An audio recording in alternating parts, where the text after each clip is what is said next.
Hello and welcome to the Eating Disorder Therapist podcast. I'm Harriet Frew, eating disorder therapist, here to support you in overcoming disordered eating and finding peace with food. So today I want to talk about some of the deeper issues that can be underneath eating disorders, and particularly looking at our relationships, our early relationships with our parents, with our grandparents, any significant adult figures in our lives, our teachers, our friends. All of these relationships can have a huge impact on how we relate to the world. You know, if we see the world as a friendly place, if we see the world as a fearful place. Now, if you have an eating disorder, you will probably often see the world as quite a fearful place.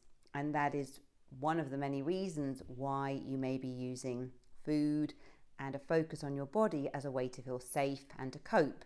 And people cope with the uncertainty and fearfulness of the world in many different ways. You know, someone might cope by using an eating disorder. Someone else may cope with obsessive compulsive disorder, maybe having to be extremely clean or having lots of kind of rules or counting.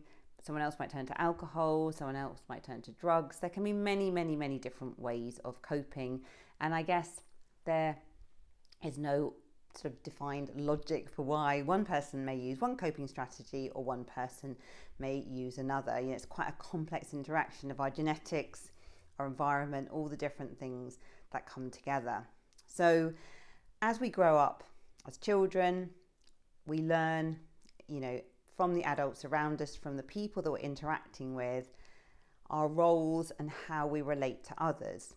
So particularly as a very young child, you'll be mainly looking to your parents or whoever was your main caregiver or givers.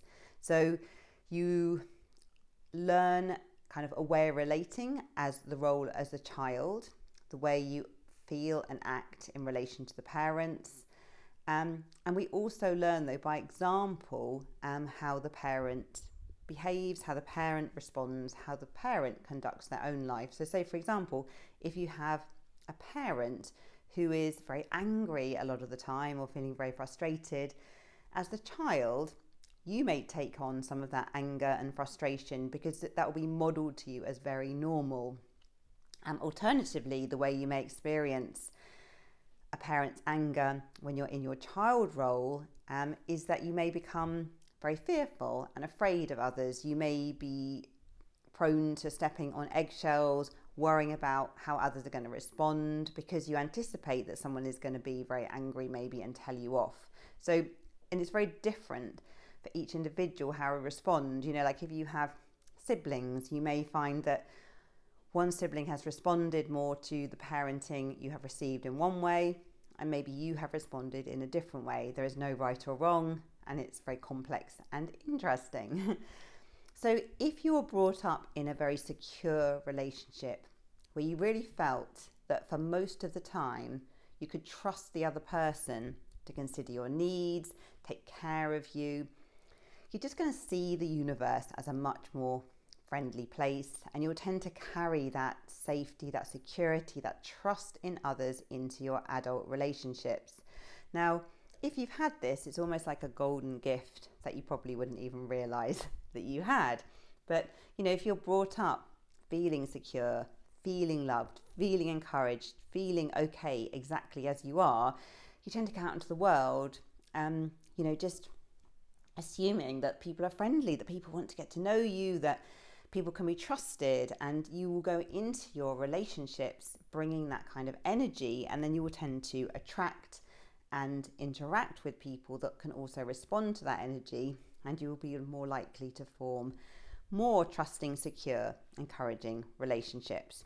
Now, I know in my own life, I had a lot of very constructive, positive, feminine energy growing up. You know, I have a quite close relationship with my mum. I've got 3 sisters, always had quite good friends at school. So I've always felt pretty secure in my female friendships. And if I go anywhere, I tend to just expect that people are going to like me, that people are going to respond to me, that the world is safe, all is going to be okay. And generally, you know, life is not perfect by any means, but generally, because I tend to show up in that way, I find, particularly in my female relationships, that the energy flows easily, that I always feel generally fairly secure, I kind of make friends easily, I know how to interact with people. And of course, sometimes people in the world don't like me, or they're not my kind of person, or, I'm not their kind of person, etc. But on the whole, because I show up with that kind of secure energy in my female friendships, it tends to mean that those relationships then are very secure. Whereas in contrast, I guess I had a bit more challenging relationship with my dad, who wasn't able to be so present for me emotionally, who could also be quite critical. And I then have tended to project that out into the world when I have experienced my romantic relationships in the past. I am heterosexual. So when I have been in relationships with men in the past, I often kind of show up expecting maybe that someone's going to be distant, someone's going to be more critical, that maybe there's going to be a level of control, that maybe I can't trust this person in the same way. And because I've showed up with that energy as well, I've often then attracted people who have then fulfilled that, because I'm sort of showing up with that energy rather than showing up with that more secure, good enough energy. So that's just an example from my life, in a way, where the difference is, in a way, from where I've had more secure relationships compared to where I've had more insecure relationships, and how that has sort of shown up. So let's talk about another example as well. So if, say, in your early life you had a parent who was quite conditional in their attention and approval of you. So say, for example, they really approved of you really strongly when you were getting really, really good grades. And you felt like you got so much attention when you were getting good grades, but you felt like if you weren't getting good grades, that that attention was taken away, or you experienced disapproval. And maybe you felt that a lot of the attention coming your way was very much about your kind of grades rather than about you as a person. So if that was a thing, and I think, again, just want to say, like, if you're a parent listening, that our society very much encourages parents to be focusing on these things. We're very encouraged in the world to focus a lot of these things onto our children, and I think it's very easy to get drawn in to these ways of validating children. So just want to kind of like bring an element of compassion there, and just realize, like, we're all kind of doing our best. But say if I'm the child and I feel that, okay, maybe I'm making this up, but my mum only really gives me a lot of attention when I'm doing well at school. When I'm not getting good grades, I feel like I'm disapproved of, I'm not good enough. What I will learn then is that actually, to get my mum's approval, I need to be that really kind of good child. I need to work really hard. I will feel that my worth is very dependent on my grades. I will feel that if I get bad grades, that I'm not good enough. And I might sort of take that from school into university or my job, whatever I decide to do. And I would always be looking for that sort of external validation that I have done a good enough job to feel worthy.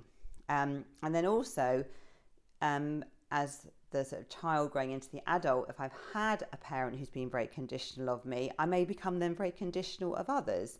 So I may become a bit of a sort of teacher almost, or feel a bit kind of bossy, or feel like really frustrated when people don't meet these really high standards that I think everyone should meet, because of those are the standards that I apply to myself.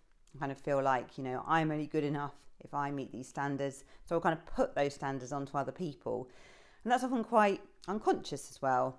And but it's a process, if we're in that place as well, we might often feel extremely frustrated, annoyed, or let down and disappointed by others because they're not living up to our high standards. So what we do is, whatever the template is for our early childhood relationships, we tend to then repeat those patterns as we go into adulthood. So as I was saying earlier, with my own like more straightforward relationships with women, I've taken that into my adult relationships. I found those much easier. Whereas in my relationships with men, particularly in the past, I found that a lot more challenging. I have repeated a lot of patterns from my early life. And it's often very unconscious, because I think I've always thought, I do not want to repeat history. I want to do things differently. But we're so unconsciously, we're almost like magnetized back towards the old relational patterns, because we we want to try and repeat it almost unconsciously and get it right this time. So if we weren't good enough, for me, if I wasn't good enough for my dad as a child, I'm kind of seeking that male validation and to somehow feel good enough in my relationships. And then I'm like constantly striving in a way to be good enough and looking for that kind of approval from outside rather than being being able to validate myself. So let's talk a bit more about the different types of roles and relationships that we can get into and we can experience and how these play out in our lives. So for our parents, all we ever need them to really be is good enough parents, okay? Because no parent is perfect. All human beings have strengths and weaknesses. But when we're talking about good enough parenting, we're talking about feeling that on the whole, our parents are supportive, loving and encouraging of us, okay? They kind of accept us for who we are. They celebrate who we are. We feel that we can be ourselves and be accepted being around them despite our grades, how good we are at keeping the house tidy or whatever else. Okay, now if you've experienced consistent good enough parenting, and again, it's never going to be perfect. All parents are going to get it wrong sometimes, but if the drip effect has been mainly consistent, as a child, you will grow up feeling loved, accepted, cared for, supported, loved, encouraged. You would generally feel that the universe is a friendly place and it's pretty safe to go out there and meet people and try things and have new experiences. You will be more likely to have quite a kind of soothed nervous system. You will have that good sort of flow of oxytocin in the body. You'll be feeling, on the whole, more content, more accepted, more encouraged, more loved, more peaceful. Now I'm going to talk about some of the things sometimes that can be under an eating disorder, the different types of roles that we may have experienced. So often we may have had a critical or controlling kind of adult in our early life. It doesn't just have to be a parent. It could be any other significant adult. It could be like a grandparent or something who's been very involved. It could be like a teacher at school. But if you've had pervasive, critical or controlling kind of influences in your life, you'll be used to sort of being told what to do. You'll be used to having strict rules, strict boundaries around things. And of course, like, children need boundaries. We don't want just to be kind of let loose and, not having safety. But if it's been overly critical, overly controlling, what happens is the child starts to feel criticised, controlled, and the child tends to go one of two ways.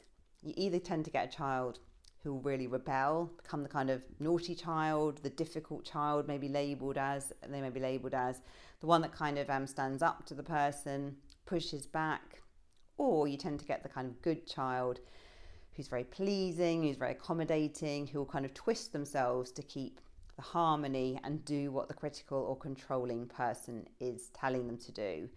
Now, what will happen then, as the child grows up, becomes a teenager, an adult, the child will tend to internalise that critical or controlling influence. So if you start embarking on dieting, for example, and you have a very strong inner critic, a strong kind of inner controlling kind of voice in your head that you've internalised from your early life, you will tend to go at dieting in a very, very strict way, very sort of all or nothing, very rule bound, because that's kind of what you know from your early life.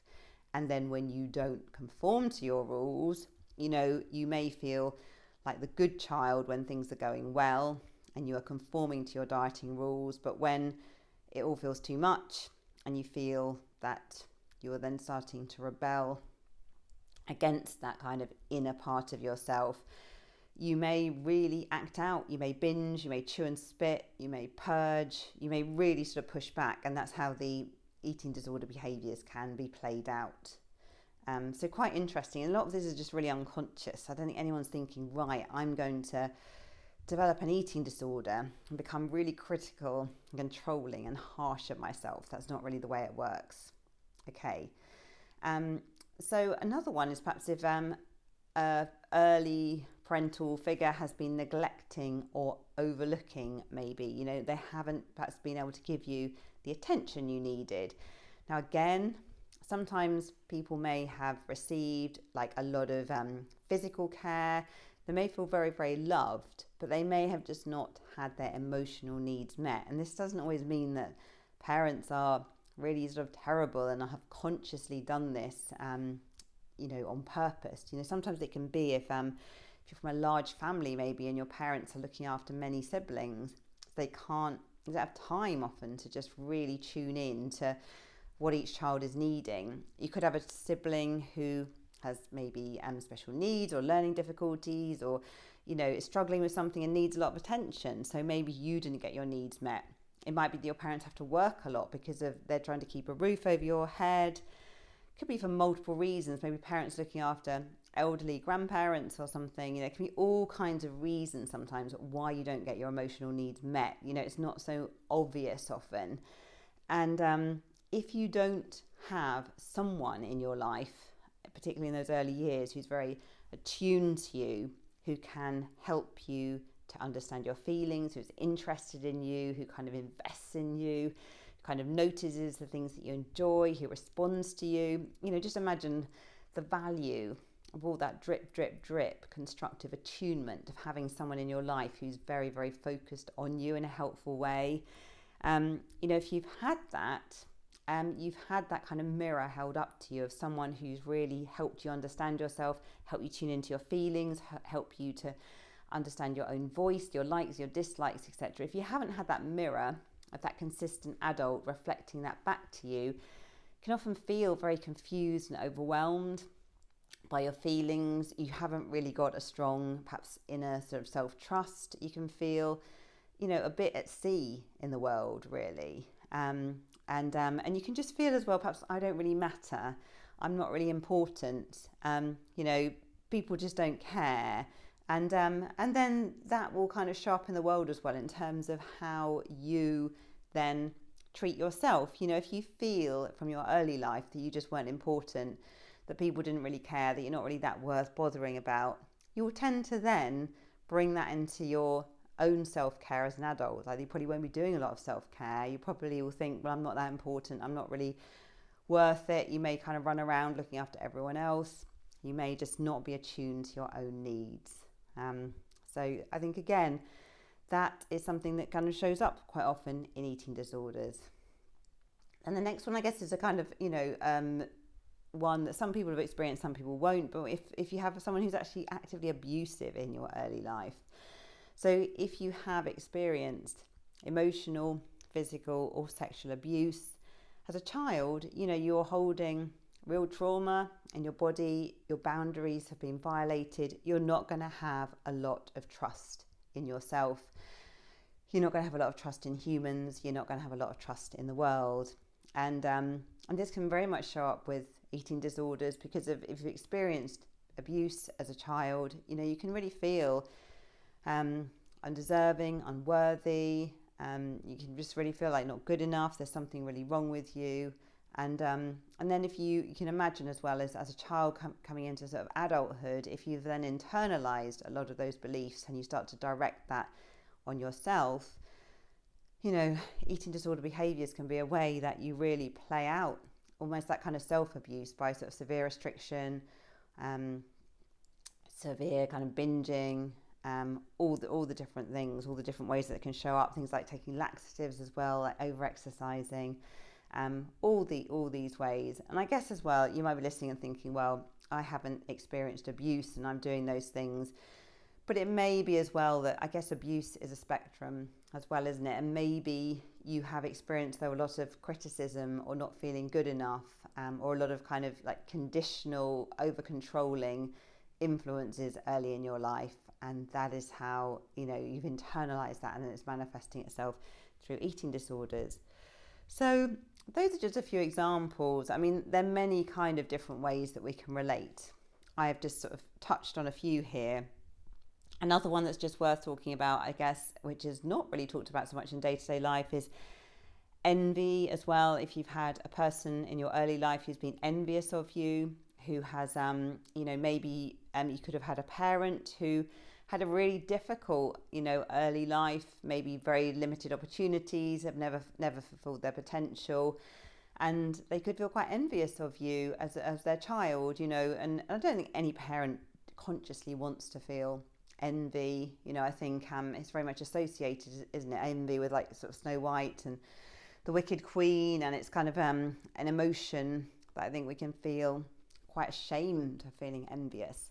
But I think, again, it's just helpful to say, like, I think, people sometimes do feel envious of their children, but as a child, if you're experiencing envy from a parent, you can often feel a lot of shame. You can feel that you want to kind of hide yourself, that you don't want to kind of blossom, shine your light, because you don't want your parent to feel inferior or jealous or envious. And again, a lot of this can be quite unconscious, but it can really kind of get in the way of personal growth. And I guess as an adult, you might fear envy from other people or judgment from other people, and that can all kind of have a big influence.